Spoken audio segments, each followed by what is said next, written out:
네, 기도하고 신명기 8장부터 여호수아 16장까지 강의를 시작하겠습니다. 사랑이 많으신 하나님 아버지 감사합니다. 오늘도 하나님 말씀을 듣고 하나님의 말씀을 배울 수 있게 하시니 감사드립니다. 하나님, 우리가 마음을 다하고 뜻을 다하여 하나님을 알아가기 위해 노력할 수 있게 도와주시고 하나님을 아는 지식이 쌓일수록 겸손할 수 있게 하여 주시옵소서. 감사드리며 예수 그리스도 이름으로 기도합니다. 아멘.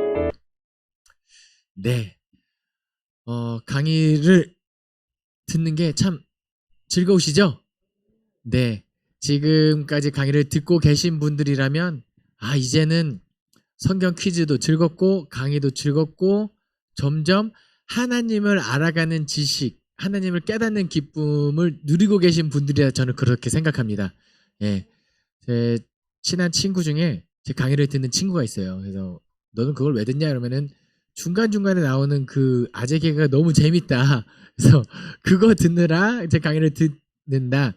그런데 그게 뭐 많이 나오는 건 아니지만 이제는 그것보다도 점점 하나님을 아는 즐거움이 우리를 사로잡을 수 있었으면 좋겠습니다. 네, 어쨌든 성경 퀴즈 푸는 걸 하나님 알아가는 거 말씀 나누는 게 참 즐겁고 좋은 것 같습니다. 그럼 바로 1번 문제부터 보겠습니다. 첫 번째 문제, 여호와를 경노하게 한 지역이 아닌 곳은 어디인가요? 신명기 9장 객관식 문제죠.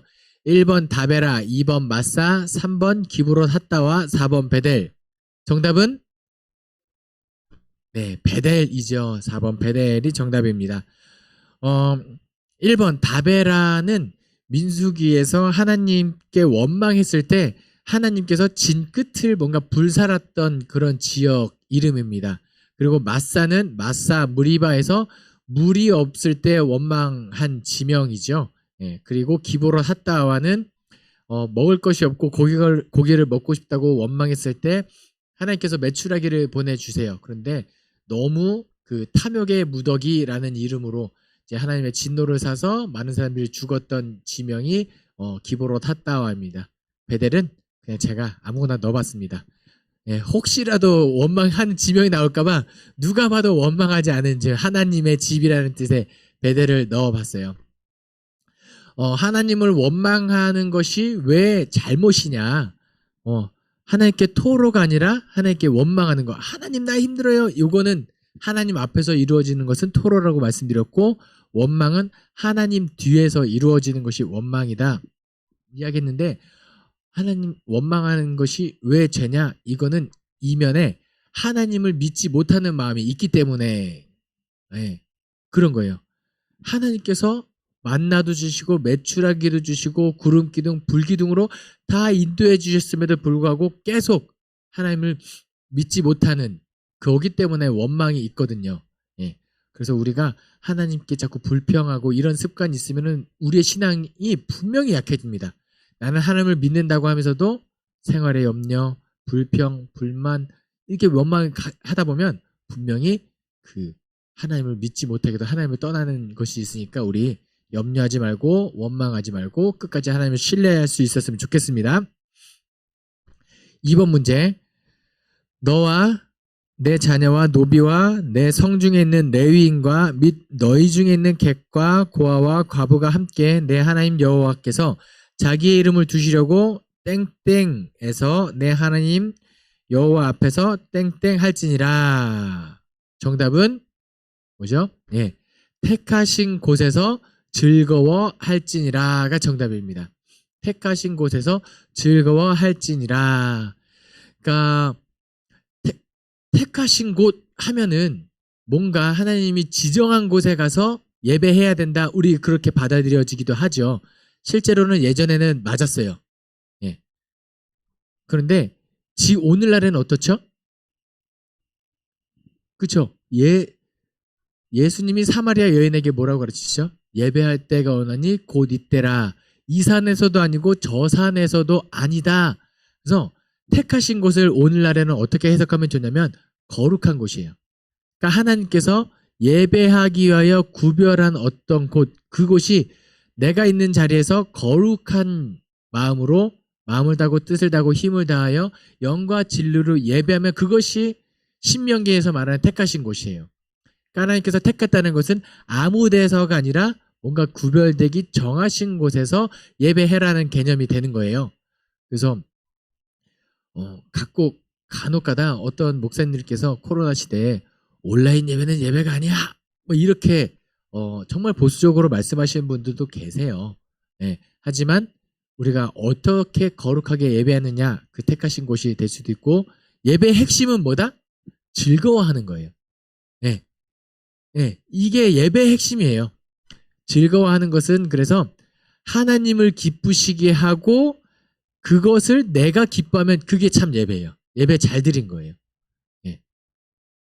그래서 예수님께서 뭐라고 가르치시냐면 너희들이 예배하러 올 때 하나님 앞으로 나올 때 뭘 하러 가냐면 형제와 화목하라고 이야기하세요.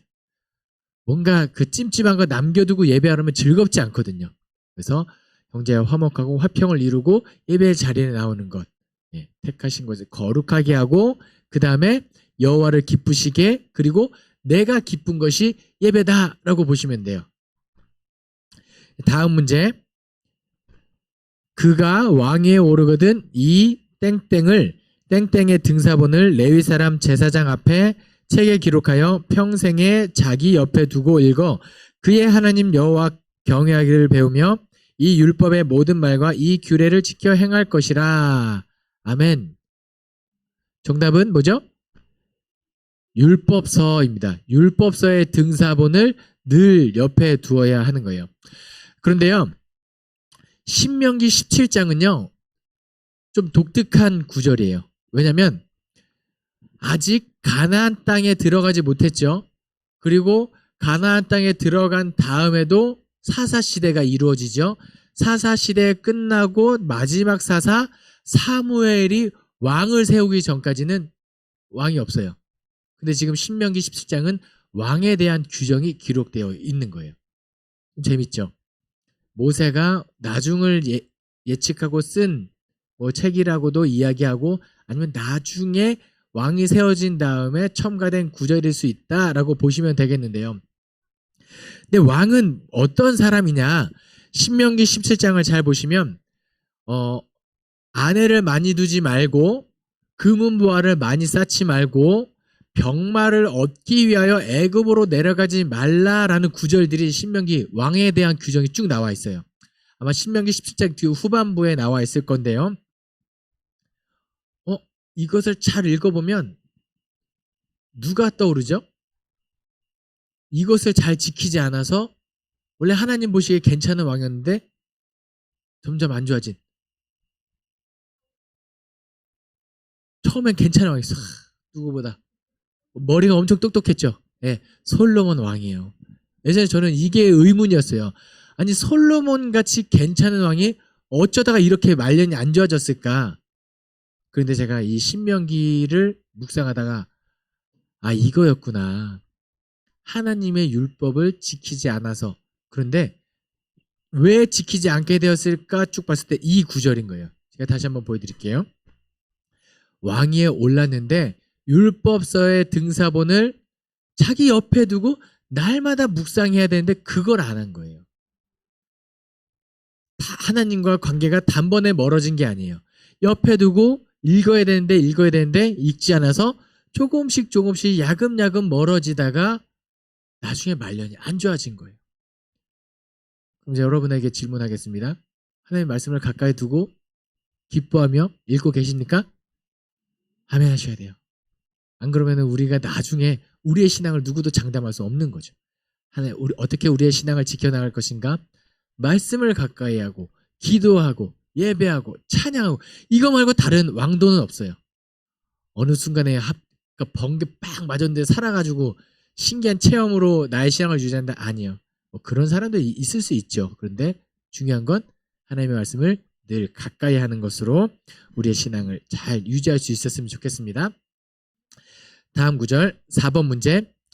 내가 어떤 성읍으로 나아가서 치려할 때는 그 성읍에 먼저 땡땡을 선언하라. 정답은 뭐죠? 화평을 선언하라 입니다. 화평이 정답이죠. 이제 이제 신명기쯤 되면요, 모세가 요단강 동편의 헤스본 왕 시온을 점령하고 그 바산 왕 옥을 점령하고 그 땅을 르우벤과 갓과 므낫세 반 절반 므낫세 반 지파에게 땅을 나눠줘요. 전쟁을 해서 땅을 얻어낸 거죠. 그런데 그 역사를 가만히 쭉 살펴보면 모세가 뭘 요구하냐면, 우리는 약속의 땅 가나안으로 갈 것인데 우리를 지나갈 수 있게 해다오, 이렇게 요구해요. 예. 처음에 에돔 지역, 세일산 지역을 지나갈 때 에돔 사람들이 안 된다라고 합니다. 하나님도 원래는 그것을 요청하고 그냥 아무 이유 없이 지나가면서 그 지역 사람들에게 음식도 사 먹고 물자도 돈 내고 이렇게 합리적으로 조달해라라고 했는데 세일산에서 노한 거예요, 에돔 사람들은. 그런데 하나님께서 에돔 사람들은 에서의 자손이니까, 너희 형제 민족이니까 그냥 힘들어도 돌아가라고 이야기해요. 그런데 모압 쪽 헤스본 왕 시온과 바산 왕 옥은 그냥 노한 게 아니라 오히려 그들과 전쟁하러 나오니까 하나님께서 그러면은 저들을 치고 그 땅을 취하라 라고 이야기합니다. 예. 그런데 이것을 다 했을 때 하나님께서 그러면 전쟁을 좋아하는 분이시냐? 진멸하고 약탈하고 이런 걸 좋아하시냐? 아니에요. 뭐라고 이야기하죠? 그 성읍을 치려할 때 먼저 화평을 선언해라 라고 이야기합니다. 예. 결코 전쟁을 좋아하시는 분이 아니세요. 그리고 민수기 여호수아에 걸쳐서 이제 흔히 말하는 성전이라는 용어를 써요. 성스러운 전쟁이다 해서 완전히 다 진멸하는 내용이 나오거든요. 예. 완전히 진멸하는 내용이 나오는데요.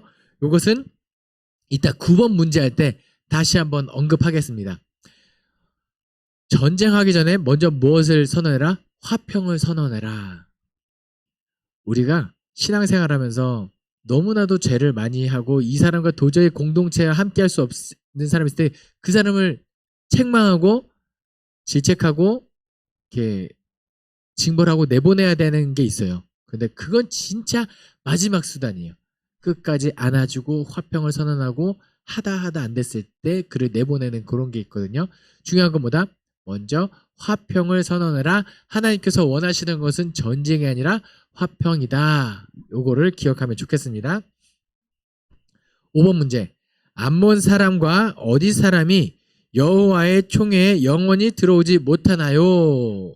정답은 모압 사람입니다. 모압. 암몬과 모압 사람은 영원히 여호와의 총회에 들어오지 못한다. 이게 율법에 명시되어 있어요.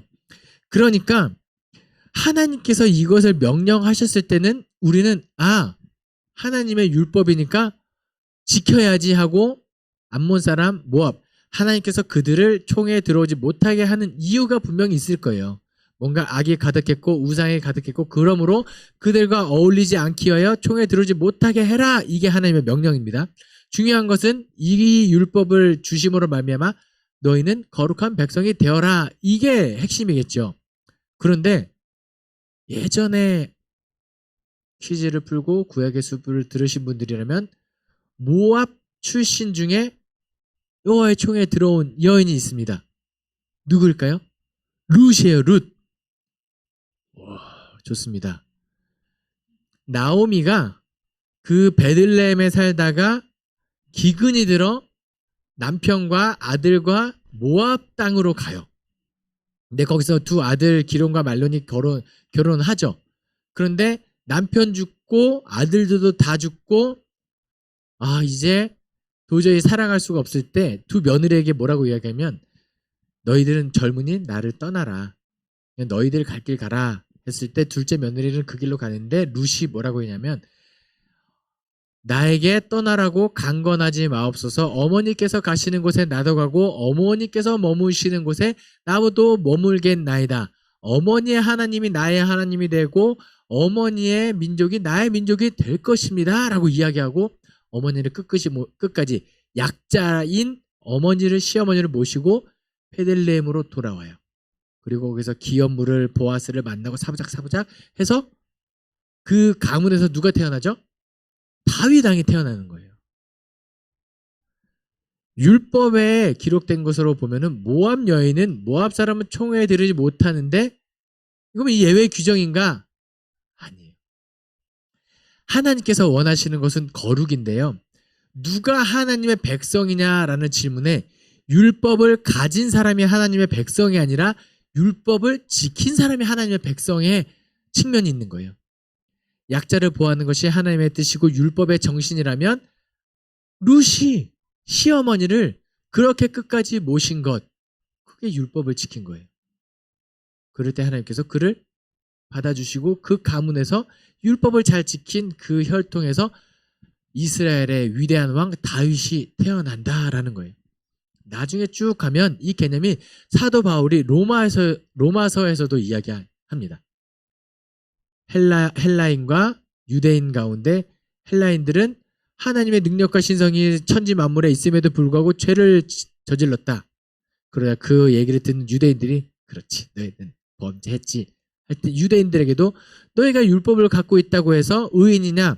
율법을 갖고 있다는 것에 이점은 있다. 유익한 점이 있지만 율법을 지키지 않으면은 가지고 있는 것으로 의롭다함을 얻을 수 없다. 율법을 지켰을 때 의롭다함을 얻는데 다 지키지 못한다. 그러니까 헬라인이나 유대인이나 다 똑같이 모든 사람이 죄를 범하였음에 하나님의 영광이 이르지 못한다라는 개념이 여기서 나와요. 예. 모든 사람이 죄인이다. 그러므로 율법으로 의롭다함을 얻을 수 있는 거냐 새로운 의가 필요한데 그것이 예수 그리스도다라는 개념이 여기서 나오는 거예요. 핵심은 뭐다? 율법을 지킨 사람이 의로운 사람이다. 예. 그런데 5번 문제에서는 암몬 사람과 더불어 총에 들어오지 못하는 사람은 모압이었다. 하지만 이 율법을 준 다음에 이어지는 역사적인 사실에서 누가 하나님의 참 백성이냐? 예, 율법을 가진 사람이 아니라 율법을 지키는 사람이다라는 것을 기억할 수 있었으면 좋겠습니다. 쉬어가는 타이밍에서 또 이렇게 기분 전환 하나 해드릴게요. 성경에 나오는 민족 중에서 가장 냄새가 많이 나는 민족 어디일까요? 성경에 나오는 민족 중에서 냄새가 가장 많이 나는 민족. 왜요? 정답은 암몬이야. 예, 암몬 족속 냄새 나서 그래서 총회에 들어오지 못하게 했나? 뭐 이렇게 한번 외울 수 있었으면 좋겠습니다. 다음 문제. 11조 내기를 마친 후에 그것을 나누어 먹는 사람들이 아닌 것은 누굴까요? 1번 레위인, 2번 고아, 3번 과부, 4번 환자. 정답은 환자이죠. 환자인데요. 왜 이 문제를 냈냐면은 11조는요. 어떤 성격을 갖고 있냐면 구제 헌금의 성격을 많이 가지고 있어요. 이 내가 넉넉하지만 내가 10분의 1을 나눔으로 이것이 일용할 양식이 되고 삶을 영유하기 어려운 사람들이 이어가기 어려운 사람들이 11조를 가져다가 11조를 나누는 것으로 먹고 살게 해주는 거예요. 근데 보기를 다시 한번 보여드릴게요. 1번 레위인, 2번 고아, 3번 과부, 4번 환자. 예. 구제 성격이 많으면 그냥 성경을 보지 않았을 때는 환자보다는 레위인에 체크할 수 있죠. 누가 어려운 사람이냐? 고아 어렵죠. 과부 어렵죠. 환자도 어려운데 정답은 4번 환자예요. 왜냐면 성경에 기록되어 있지 않기 때문에. 그럼 레위인은 왜 여기 들어가 있을까요? 레위인은 왜 여기 들어가 있죠? 그렇죠. 레위인 가문에서 제사장이 나와요. 그럼 제사장은 어떻게 하면 제사를 드리고 그 제물이 드려진 것을 일부를 취하여 먹고 살아가는 사람들이에요. 레위인도 마찬가지예요. 드려진 제물의 일부를 가져다가 먹고 사는 사람인데 이 레위인이 여기 들어와 있다는 건 뭐죠? 이 사람들이 지금 먹고 살기가 힘들어진 상황인 거예요. 왜요? 사람들이 예배를 잘 하지 않기 때문에. 제사를 드리지 않으니까 제물이 없죠. 제물이 없으니까 먹고 살 음식이 없으니까 레위인이 지금 구제 사역의 대상에 들어가는 거예요. 그러니까 지금 이 뭘 염려하고 있냐면 너희들이 하나님 앞에 온전히 예배하지 않으면 그때 레위인들은 구제의 대상이 들어가고 어려운 사람이 된다. 사회적 약자가 되는 그 의미.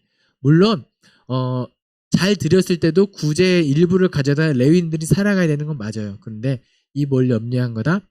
레위인들이 어렵다? 그럼 너희들이 온전히 예배하고 있지 않다라는 거예요. 네, 우리가 은혜를 받고 우리가 하나님께 11조를 드리고 헌금하고 했을 때 구제 헌금, 이번에 산불 헌금도 구제 헌금도 우리가 거뒀잖아요.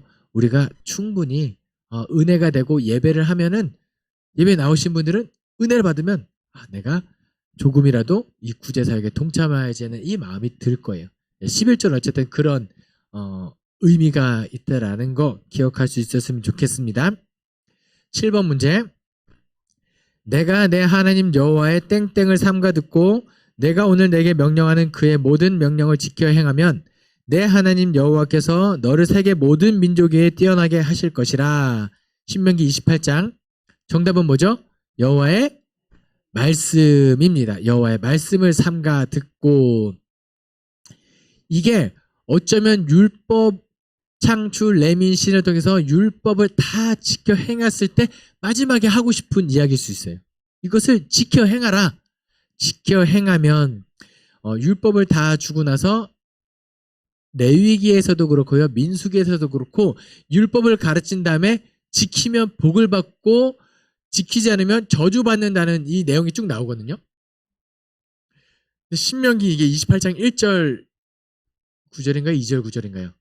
1절 9절이죠. 이렇게 이야기하고 쭉 축복을 이야기하세요. 너희들이 만약에 지키면 들어가도 복을 받고 나가도 복을 받고 쭉쭉쭉. 그런데 신명기 28장에 총 68절까지 있는데 1절부터 14절까지는 복에 대한 이야기를 하십니다.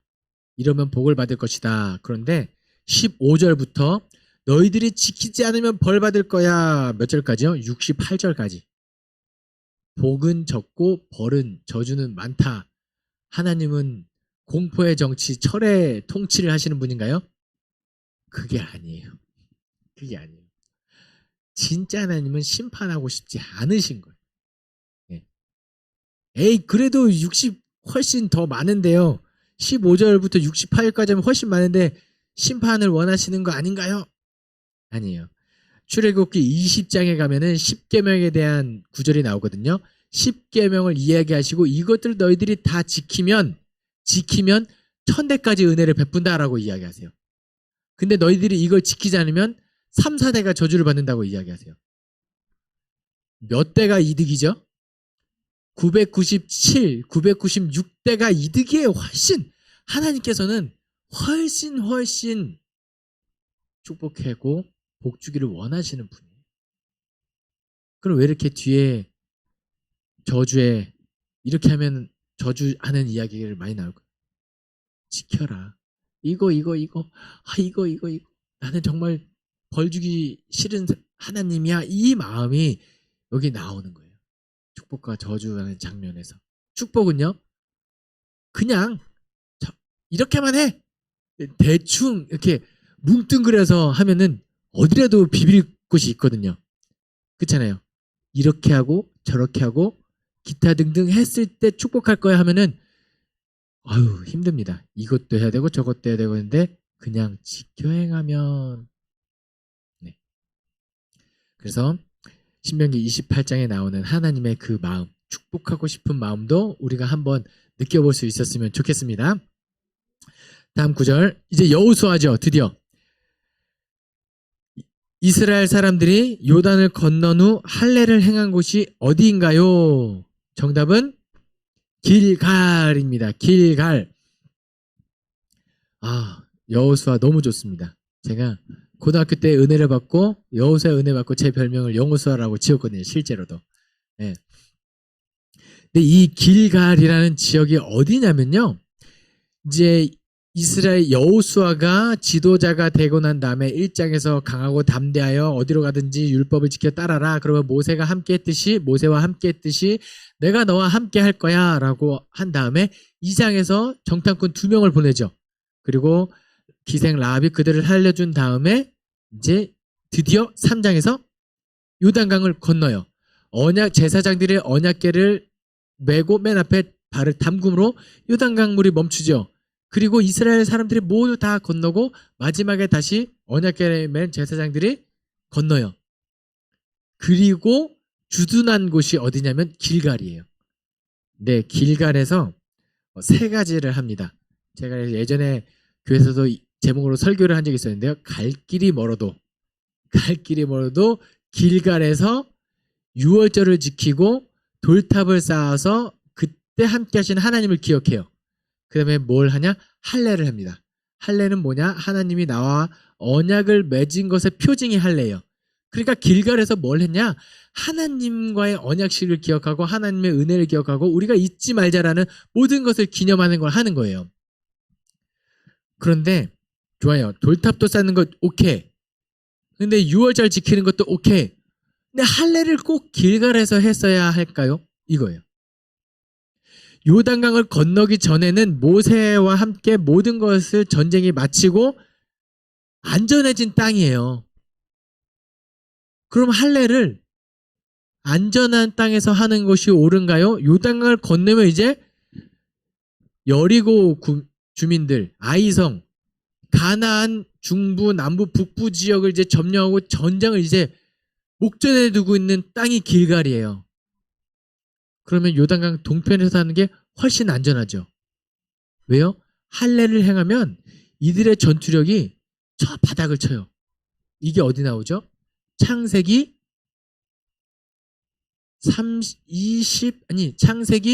34장에 나옵니다. 33장인가 34장에 뭐냐면 세겜에서 그 야곱의 딸 디나가 강간을 당해요.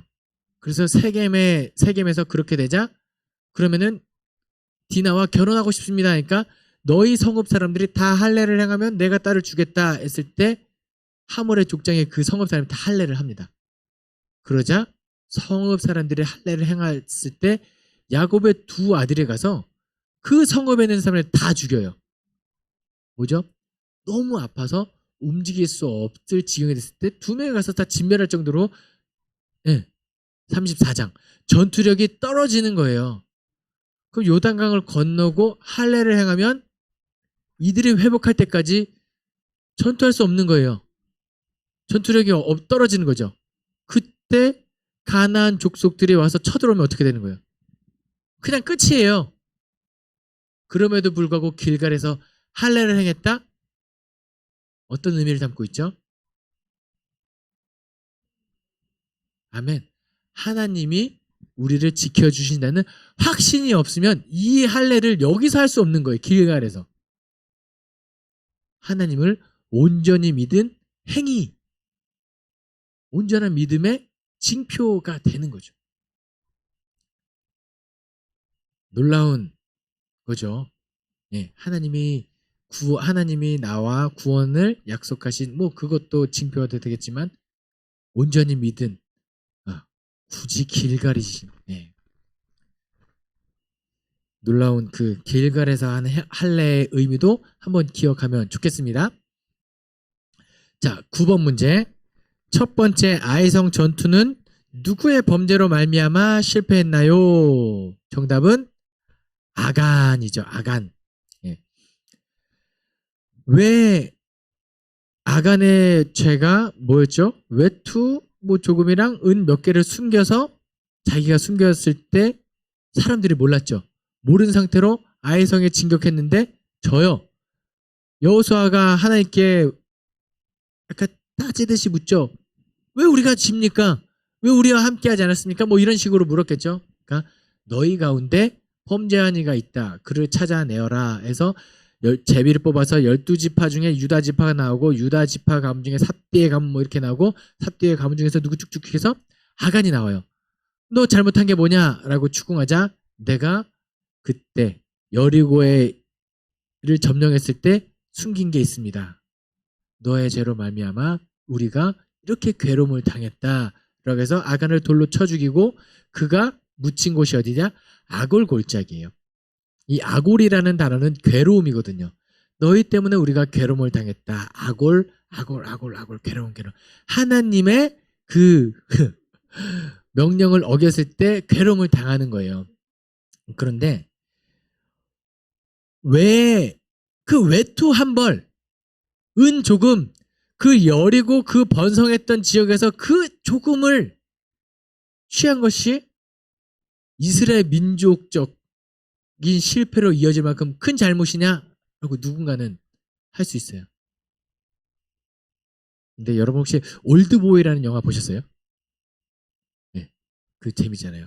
네, 너무 재밌는데 저는 그 올드보이라는 영화에서 나오는 명대사 중에 기억나는 게 뭐냐면 유지태가 최민 씨한테 뭐라고 했냐면 내가 그 소문 좀 낸 게 뭔 잘못이냐 했을 때 유지태가 바위나 돌이나 모래알이나 물에 가라앉기는 마찬가지다. 이런 얘기를 해요. 큰 죄나 작은 죄나 똑같이 죄다. 물에 가라앉기는 마찬가지다. 아간의 죄도 마찬가지예요. 큰 죄나 작은 죄나. 근데 왜 이게 죄냐면 여리고를 점령하기 전에 하나님께서 명령하신 것이 뭐냐면 여리고성에 있는 모든 것은 온전히 바친 것이다라고 하나님께 바쳐졌다 그래요. 온전히 바친. 이 우리가 그냥 쉽게 넘어갈 수 있는 구절일 수 있는데요.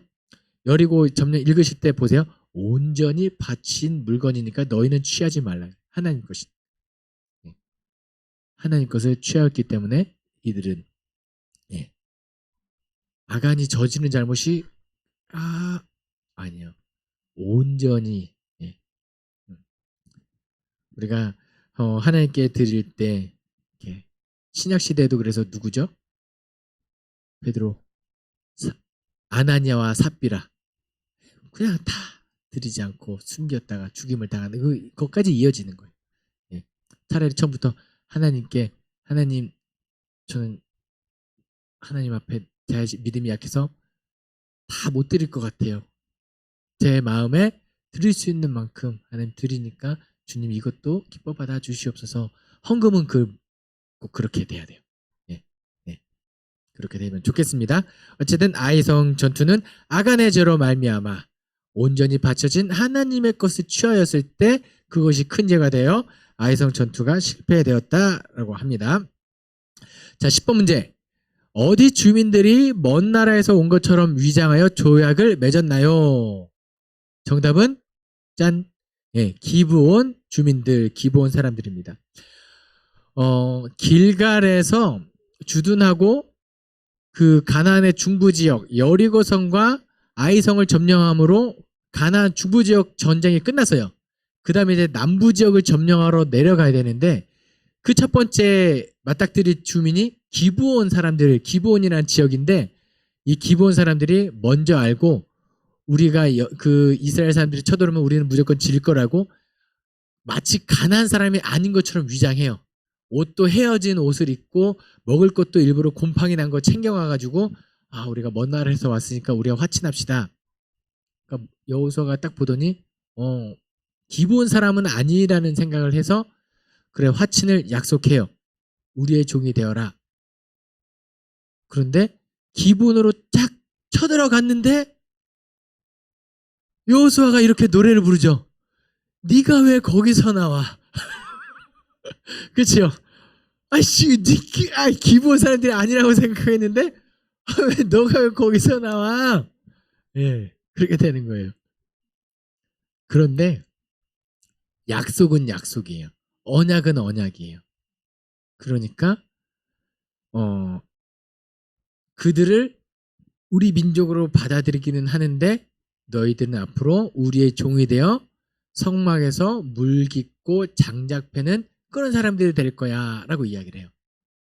그런데 그래서 나중에 솔로몬이 여호와께 1,000번제를 드렸을 때 그 성막이 어디 있었냐면 기브온 산당에 있는 거예요. 그래서 기브온 거민들이 성막에서 일해야 되기 때문에 성막은 기브온 산당에 있었다까지 이어지는데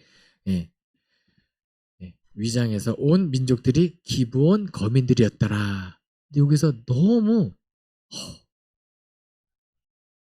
섬뜩한 구절이 하나 나와요. 여호수아가 그들이 위장하고 온 것을 보고 화친을 맺잖아요. 왜 그렇게 화친을 맺게 되었을까요? 이 속였는데 여호수아가 속은 거잖아요. 기브온 주민들이 나를 속인 건데 내가 속은 거예요. 여호수아가 왜 속았을까요? 예, 예. 여호수아 9장 14절 말씀에 이렇게 기록하고 있어요. 여호수아가 여호와께 묻지 아니하고. 저의 이 구절을 발견했을 때 등에 소름이. 중요한 것이 있을 때 여호와께 묻고 기도하고, 이거 우리한테 필요하다는 거예요. 그래서 예전에 제가 아는 목사님은 중국집에 가서 기도하신대요. 하나님, 짜장면을 먹을까요? 짬뽕을 먹을까요? 재미 웃기기도 하지만 또 그분은 삶에서 모든 것을 하나님 뜻대로 하고 싶은 그런 게 있는 거예요. 예. 그럼 우리는 안 묻고 사는 게 잘못이냐? 아니에요. 또 하나님께서 어쩌면 우리가 하나님 오늘 짜장면 먹을까요? 짬뽕을 먹을까요? 물으면 뭐라고 대답하시겠어요? 그렇죠. 짬짜면 먹어라 하시거나, 보통 네 맘대로 해라고 하시지 않을까요? 그렇죠? 예, 예, 예. 저한테 목사님 순대를 초장 찍어 먹을까요? 아니면 소금 찍어 먹을까요? 저는 꿀 찍어 먹어요. 아무거나 드세요. 하나님이, 그러니까 우리가 하나님의 말씀에 그 기준으로 살아가면서 어지간한 결정은 우리가 해도 돼요. 하나님이 하나님의 뜻에서 벗어나지 않는 모든 것을 하나님의 뜻대로 해도 돼요. 그런데 우리가 정말 중요한 결정을 하거나 이것이 하나님의 뜻대로 하는 것인가 아닌가라는 조금의 의심이 들 때는 그냥 하면 안 돼요. 여호와께 묻고 하나님 어떻게 할지 했으면 좋겠습니다. 하나님께서 콕 집어서 오늘은 13번 주식을 사라, 이런 응답을 주시지는 않아요, 결코. 예. 그럼에도 불구하고 그렇게 기도하고 나서 내가 어떤 선택을 한 다음에는 어떤 은혜가 있냐면, 나의 선택이 실패했을지라도 하나님을 원망하지 않습니다. 예. 왜냐면은 내가 기도했고 하나님의 뜻대로 했고 내 생각이 실패했지만 우리 하나님은 우리를 절대 그냥 고와 같이 내버려 두는 분이 아니시기 때문에 거기에도 하나님의 뜻이 있겠지. 그 다음에 또 묻고 계속 나아가는 거예요. 예. 여호수아 이 기브온 쪽에서는 여호와께 묻지 아니하고, 이 구절이 우리 한번 마음속에 담아보면 좋을 것 같습니다. 그래서 10번 문제까지 우리가 잘 풀어보았습니다. 계속해서 우리 사순절을 지내고 있는데요. 하나님의 말씀을 계속 묵상하고 깨닫고 성경 퀴즈도 잘 풀고 하나님께 더욱더 가까이 나가는 우리 잠실제일교회 성도님들 되시기를 소망합니다. 기도하겠습니다. 사랑이 많으신 하나님 아버지, 감사합니다. 오늘도 우리 하나님의 말씀을 가까이 할 수 있게 도와주시고 배울 수 있게 하시고 깨닫게 하시니 감사드립니다. 날마다 하나님께 가까이 나아가는 것을 기뻐할 수 있게 도와주시고 하나님의 뜻을 깨달을수록 겸손하게 되게 하여 주시옵소서. 무엇보다도 하나님의 뜻대로 살아갈 수 있게 하실 믿사오며 예수 그리스도의 이름으로 기도합니다. 아멘.